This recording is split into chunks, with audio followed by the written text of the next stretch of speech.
Welcome to part 4 of this 12-part series in learning the Dart programming language. This section is very important as we explore collections and generics, so let's get right to it. Dart ships with a core collections API, which includes classes for lists, sets, and maps.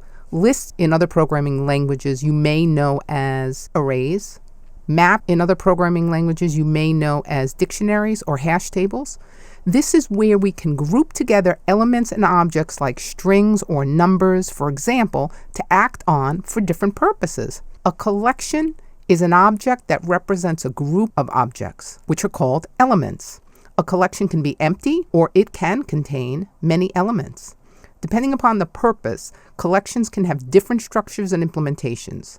These are some of the most common collection types used to read elements by their indexes, sets used to contain elements that can occur only once, and maps used to read elements using a key, so a key value pair. We're going to go through each of these one by one. All right, so let's dive into lists. Lists are an indexable collection of objects with a length. There are two different types of lists. Lists are iterable, and iteration occurs over values in indexed order. The first type of list is a fixed length list. List is created with a fixed length, and that length cannot be changed. The default type, however, is the growable list. This is a list that can grow. This is known as the full implementation of a list. So we look at the code on the left-hand side. This is the fixed length variety. On line 297, we use the new keyword to create a fixed length list of 3 elements. We call that list I'mFixedList. When we output that, we get 3 null values. We've created the placeholder for the elements, but we haven't created the elements just yet. We know that this list can be no greater than 3 elements, however, because that's how we defined it, and it's a fixed length. So we're not able to add elements in this way that you see in line 302 that I have commented out. That might seem intuitive to you. That's not how it works. We'll get an error of unhandled exception if we try it this way. Here is the way to add elements to a list. The name of the list, square brackets for the position in which we want to insert, and lists, like everything else in Dart, is 0 based. So the first element will be at position 0, not at position 1. So I'mFixedList 0 in square brackets equals 1. I'mFixedList in square brackets 1 will equal 2, and I'mFixedList 2 in square brackets will equal 3.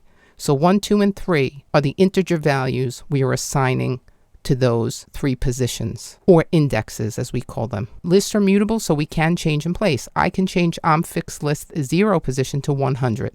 So now when I print out my list, instead of getting 1 at position 0, I get 100, and 2 and 3 at indexes 1 and 2 remain the same. Now we can move into the growable list. On the right-hand side, we create a new growable list this way. And notice how when we create our list, we use the list keyword, then we use in angular brackets string, because in this case, we are going to add strings, data type strings, to this new list. Then I give it a name of my choosing. My string is what I choose. And then the new keyword and list, capital L-I-S-T, and then parentheses after that, followed, of course, by a semicolon. So now I can do the myString, name of my string, dot add method, and add an element. I'm adding foo. Now when I print this, it would print out foo as the one and only element that I have in this list. This is one way to create a list. Here's the second way to create a list. We use what's known as the list constructor. We have var colors equals list. Notice I don't use the new keyword here. Colors.add navy, blue, aqua. Now look how I'm adding this. The add method, of course, will always come with parentheses, as any method would. And then inside, I have my square brackets, telltale sign that this is a list. And then I have 3 elements, all in quotes because they're strings. Now I can add even more to this. I can do colors.add yellow, light yellow, and lemon. So the above creates a list of lists, or nested lists. The object is not a string, but a list. Okay, if I wanted to add a string to that, I would do what I did above, which is myString.add, and then just in quotes, foo. And then my final way is a list literal. Var names equal Joe, Bonnie, Nita. And names.add, I can add Jose to this. In this case, I'm adding just a string. And when I print out these names, it will print Joe, Bonnie, Nita, and Jose in that order. This is an extremely important topic.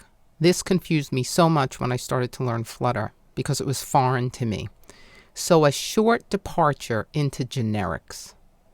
When we define a list this way, which is how we did it on the previous slide, one of the 3 ways for the default type to create a list, and then in angular brackets string equals, and then our list, 1, 2, 3, whatever. We know we expect strings here because we have string in the angular brackets. This is known as generics. We are declaring a specified type in this way, in this case string. This list will expect elements of data type string. We will also be using generics when we define our own classes. We'll go on after this whole series and we'll do the deep dive into Flutter, and you'll see something like this all the time. Confused the heck out of me at first. So I have class inventory and then in angular brackets, product class, and then inside I making use of generics. A list and then product class is in angular brackets. So up until this point, you would expect a built-in data type from Dart, like a string or an integer or what have you. But we see this product class and it can seem very foreign if you come from other programming languages. So I wanted to stop and show you this. This will help you immensely when you get into Flutter to be able to understand what it is you're doing. I was lost for a while, so I hope this helps you not to be lost. Let's talk about list properties. Properties are the things you can do with your lists. Let me explain. Here on line 342, we have a list. I call it names. 3 elements in the list. Joe, Bonnie, Nita. We add Jose. We can print it out. We see that there would be 4 items in a list, and the length would be 4. So length is a property. The way we use a property is by putting a dot after the name of our list and then the property name. So names.list, when I print it, I get 4. I can return the first element in a list by using the first property. And you see I get Joe.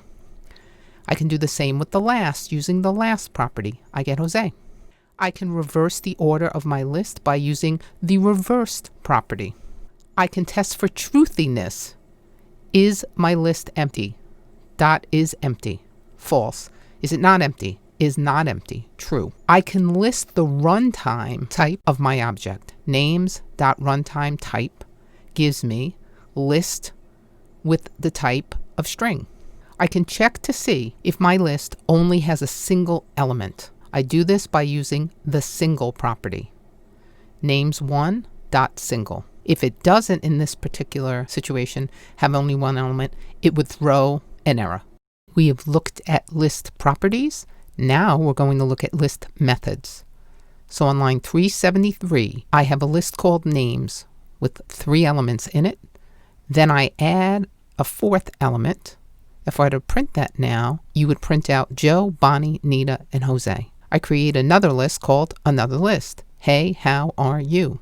I am able to use the add all method to add all of the items in list another list to my names list. So the way this works is the list that you are adding to goes before the period.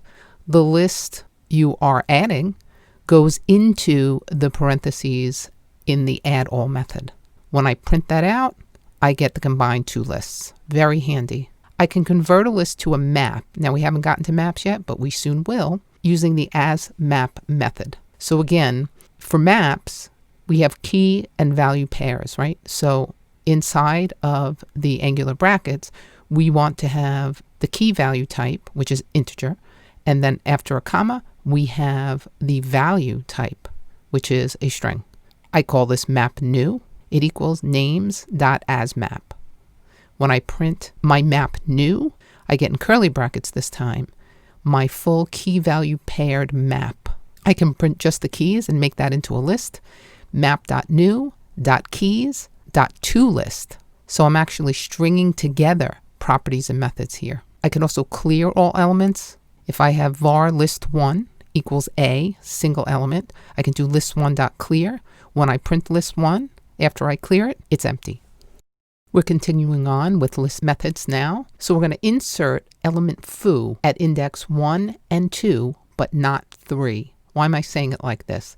Let's look at list 2. High, high, high, high. 4 elements, all the same. I use a fill range on list 2. After the dot, I insert it 1, and then I do a comma, and I add the number 3, and then the word I want to insert, which is foo. But the way this works, and this works with a lot of languages that use zero-based indexing, you insert at the position of the first element, and then you take it through, but don't include the second integer. So 3 would not be included here. That's just something to be aware of. I print it out, I get high, foo, foo, high, as expected. I can return a specific range in a list. So get range 1 through 3.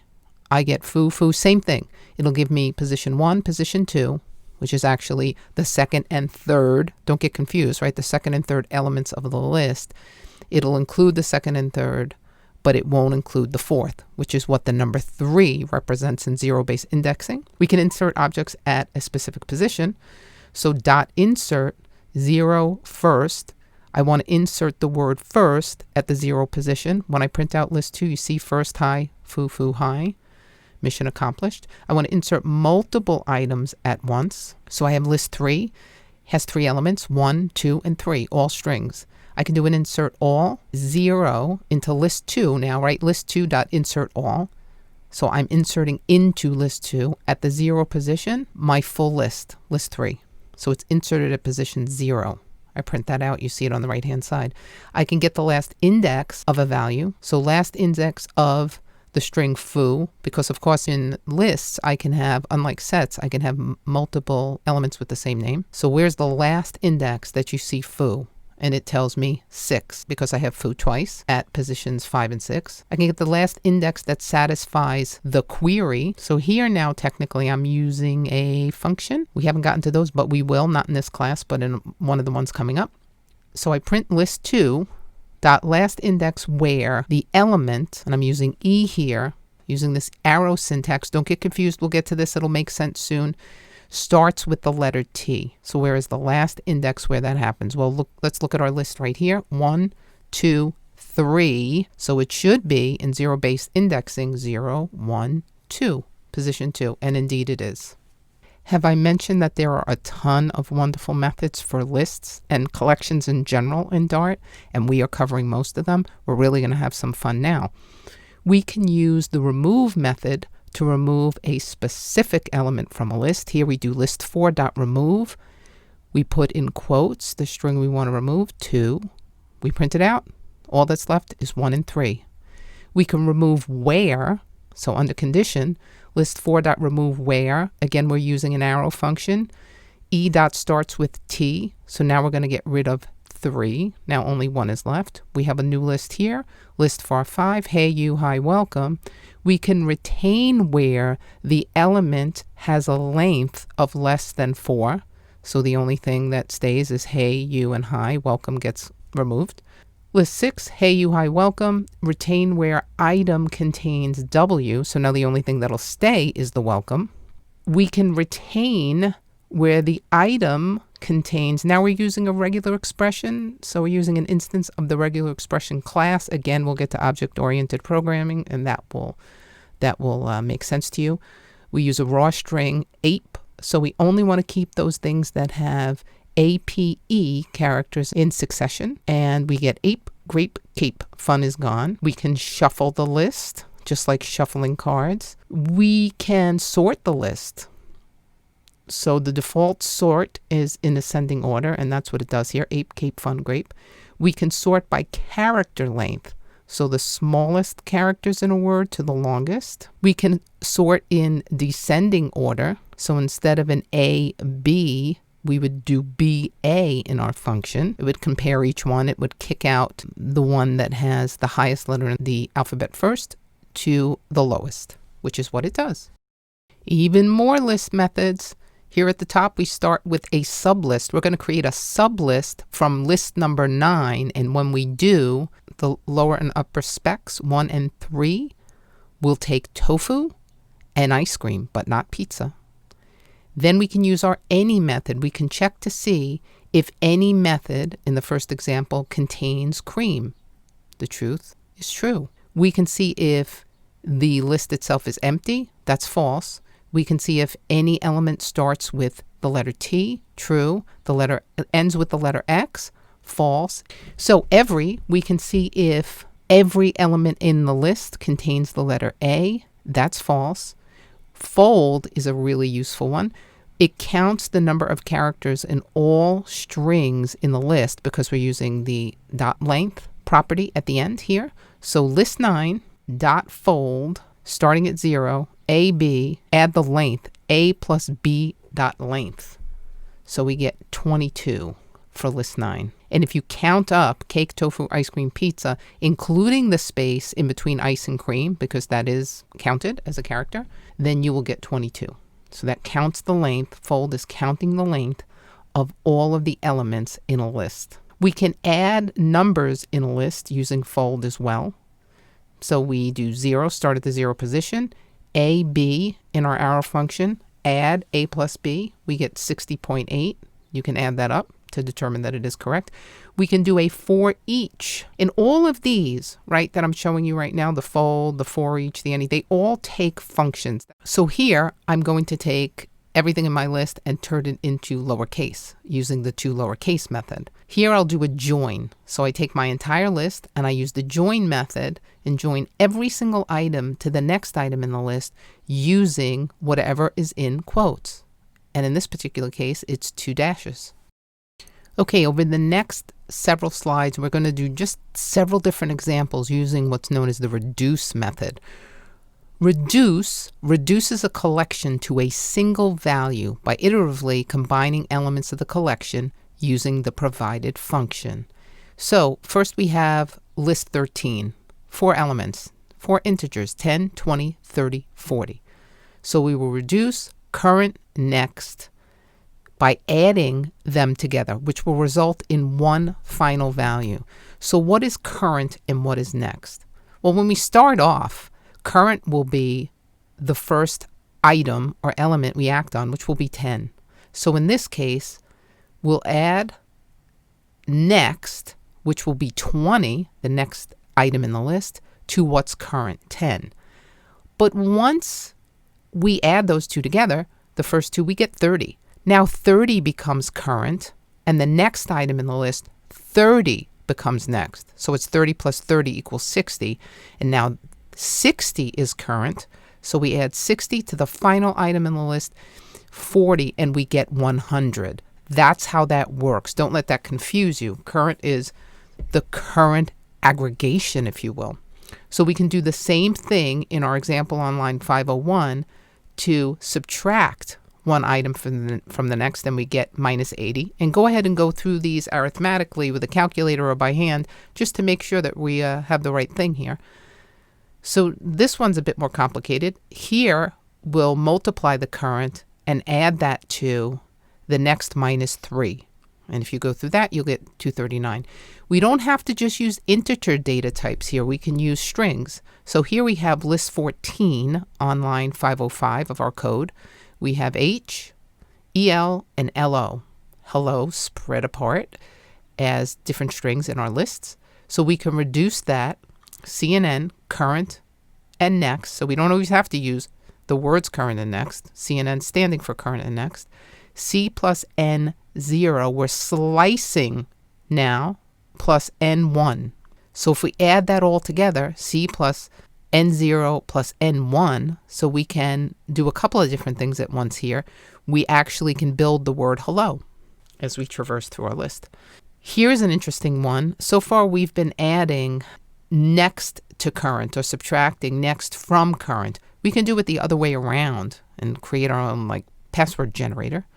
So in list 15, we have 3 different elements, a series of uppercase letters in strings.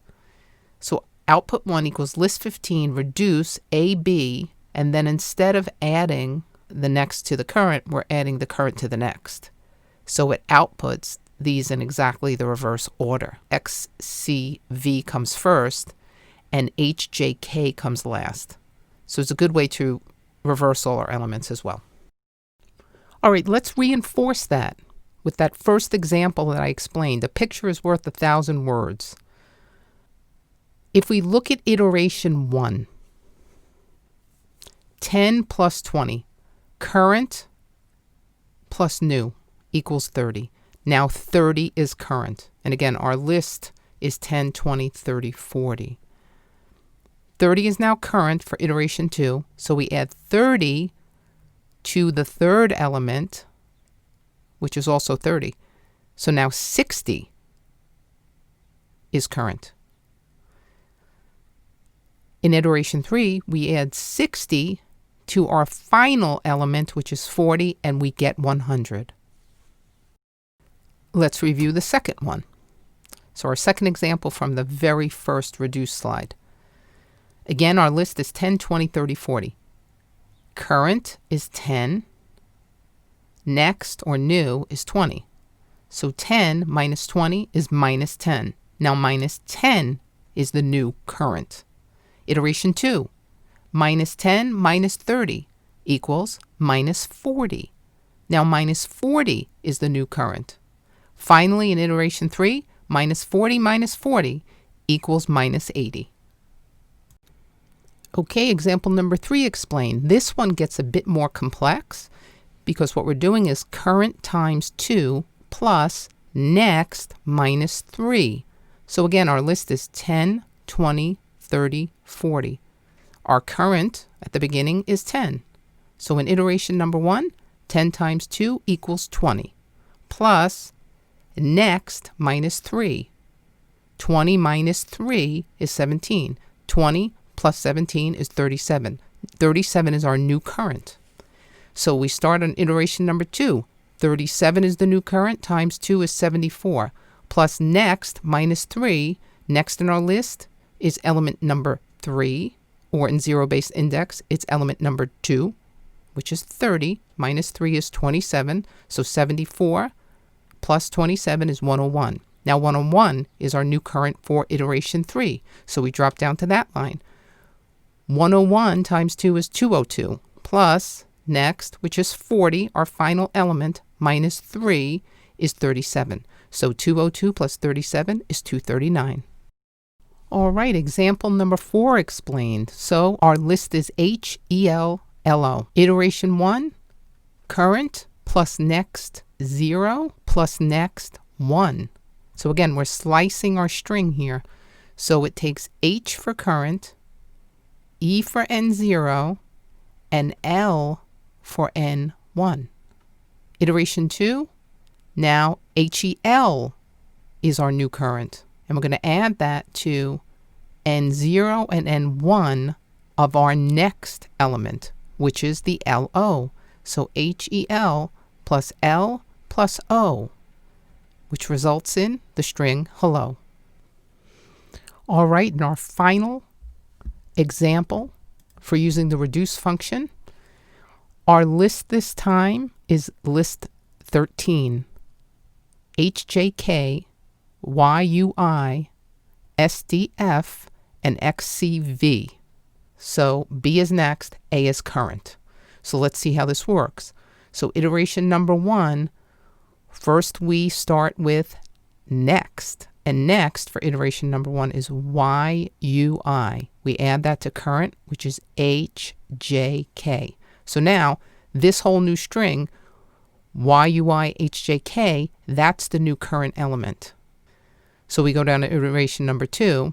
We start with next. Next in this case is SDF, the third element, or in zero-based indexing, the second element in our list. So that comes first. So we have SDF added to current, which is YUI HJK. So far, so good. And that becomes our next element as we go into iteration number 3. Next is our final element in our list, which is XCV, added to our current, which is SDF, Y-U-I-H-J-K. I feel like this is like going to the eye doctor. And we get our final result, which is XCVSDFYUIHJK. So you see, you can do a ton of things with lists and the different methods and properties. And most of these carry forward as we look at maps and sets. All right, we're done with lists for the moment, but I spent the most time on lists because I think you'll be using them more than anything else. But here are sets, also very useful. The definition of a set is a collection of unique objects. There can only be one type of each element. You can't have, like we had in our list before, we had two foos. You can't do that here.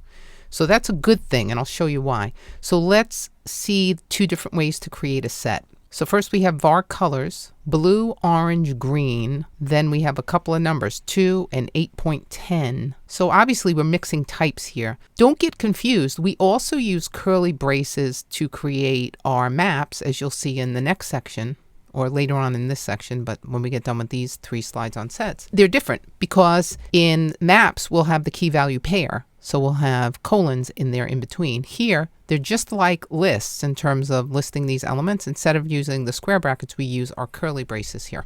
All right, so when we print this, we get blue, orange, green, 2 and 8.1 as you would expect, and the compact linked hash set object is the run type. Our second way to do this is to use the var fruit equals set. And then we can do an add all, and we get the same type of thing here. When we print this, we get fruit, pear, apple, peach, 1, which is exactly what we're adding in, and the run type is just the same. All right, now we can use the set from method from a list. This ignores any repeated items. This is where I say sets are so useful in any language where you have them, because it will immediately remove all duplicates. So we have var my list 1, 2, 3, 1, and 2. And you see that we have 2 1s in position 0 and in position 3. So if we do set from list, set from my list, and print that out, you'll see that it instantly removes the 1. This could be extremely useful, and it's a compact linked hash set dynamic type. Now we did set from, we'll do set of. The difference between set from and set of is set of has stronger type checking. It was added in Dart 2, and it has better performance. So we'll do set from list 2, set of my list, and the same result. This time, though, the runtime type is compact list hash set object instead of dynamic. And as I have said before, a lot of the same properties and methods apply to sets. The same as from lists. So it has the first, the last, the length, the runtime type, single, is empty, is not empty. Here, this first example is a holdover from the last slide. So that's using the set of. So now we have var iter. This equals set from list 2 dot iterator. This is going to ask you, can you move to the next element? It's true for 4. It's not true for the 5th. So I can just use the move next method to make this happen on iter. So this is a lot like a manual iteration process. So like the manual construct of what would happen in a for loop, what happens automatically here. So now let's combine this with a for loop and an if statement. So we're using a lot of the things we know. We'll use a for in. For var e in set from list 2, if iter dot move next equals true.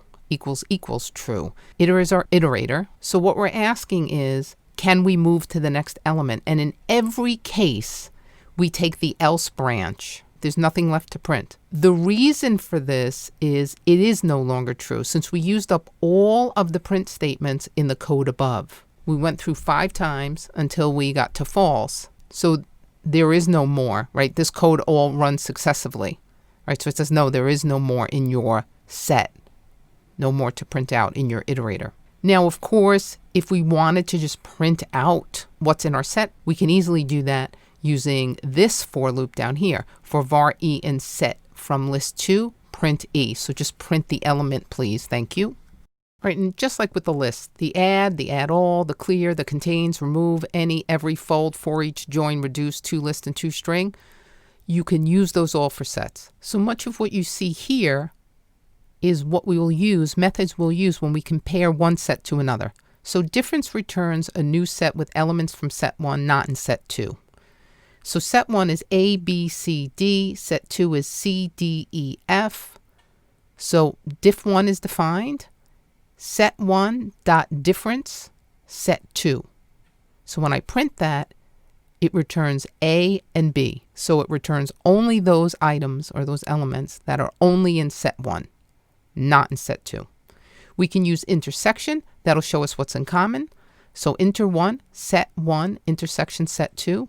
C and D are things that are in common in both sets. We can use union, combines both sets, union 1, set 1, dot union set 2. We combine all elements together. And again, notice it removes the duplicates. You can't have duplicates in sets. We can use a lookup to see if an object is in a set. So var C equals C, lookup 1 equals set 2 dot lookup C, and it returns C because it is there. Now, I already showed you if you create a set from a list, it will immediately remove duplicates. But we can take one more step to then have our new list. So we convert back. So let's see how it works. My list 2 has a bunch of duplicates, 2 A's, 2 C's, 3 C's in fact. So remove duplicates, my list 2 to set. Now remove duplicates is a set. Now I want to create a new list from that set. New list equals remove duplicates, my set dot to list. So now new list is a list with no duplicates in there. All right, we get to maps. Maps are a collection of key value pairs from which you retrieve a value using its associated key. So each key has a corresponding value. For instance, name is a key, Bob is a value in this example. Think of it as a dictionary. You have a label and then you have a value for the label mapped to or associated with it. First example, map 1, number 1 is the key, string 1 is the value, number 2, key, string 2, value, and so on. So when we print that out, we simply get a nice map of our full collection. We can print just the values by using a for loop. For var v in map1.values, print v, and we get 1, 2, and 3. We can print the keys the same way using the .keys property. We can print both using the .entries property. We can convert to string, we can convert it to a list, and we can, in a very cool way, take a nested list and convert it into a map. So we have var map create, map dot from iterable L3, which is our nested list. We use key here. We pass it a function, I, arrow function I0, right, which is going to be the first element, which will be pizza in this case, the first time it goes around, the next time cookies, the next time broccoli. And then value, we use I1, which will be the second element in each of our nested lists. So the first time 5, 5, 3, 11, so on. So when we create it, it instantly creates us a new map. All right, some additional fun things we can do with maps here.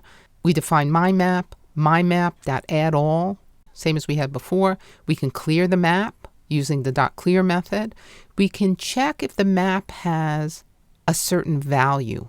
False, because we cleared the map. Otherwise it would have to, right? We can change our values by using a method in for each. So for k in value, my map 1 k plus plus. So that's for, this can be a little confusing and my comment doesn't help any. For k, that's identifying the key and it's incrementing the value at that position. So it goes through each of them. It was 1, 2, and 3, and it increments each by 1. So 2, 3, 4. We can convert everything to uppercase. Here we're converting our values to uppercase. We can determine the runtime of our values or strings. We can see if our values contain the string 3. And in our case, it was false, false, and true. Exactly what we would expect. All right, and this is our last slide for the whole darn series here of collections. And I have to confess, my New York will be showing here. So apologies ahead of time. So for maps, we can place a value in for keys that have none. So if you notice here, I have a map called favorites. And I have New York and Yankees, BO and Red Sox. That's going to change. And I have to confess, tonight, the Yankees are playing the Red Sox in New York during this pandemic year. And so far, we're 2-0. So we have 2 more games tonight and tomorrow. So I'm kind of excited. And my code reflects that here today. You'll see what happens. Okay, so for var key in NCHI, favorites dot put if absent key, and have that string be no team. And you see the output when I print it out. It's New York Yankees, BO for Red Sox, BO for Red Sox. NC, no team, HI, no team. Okay, now I can remove BO. Favorites.remove BO, and now it's just New York Yankees and my 2 default keys, NC and HI, both with values of no team. I can remove conditionally, so favorites.remove where favorites key equals no team. So remove the value for the keys where the value is no team. So now I'm left with just the Yankees. Oh, crying shame. Now I can add teams. So here I'll add all, right, in one fell swoop. That was a method that we used in lists as well, and we can use that for sets as well. So football, Jets, soccer, Orlando Pride. Okay, so that's the one team that isn't based in New York because I don't think we have a women's soccer team. So print favorites, New York Yankees, football, Jets, soccer, Orlando Pride. All right, now I can do an update to New York to make it the Knicks, another team I love. Come on, Knicks, you can do it this year. You can do it. Come on, Tibbs.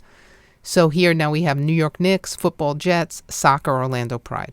My fine friends, thank you for making it all the way to the end. I hope you found this valuable. If you did, do a couple of things. Subscribe to the page, give me a like, leave a comment, and share this with somebody who might need it. We're trying to start a revolution here.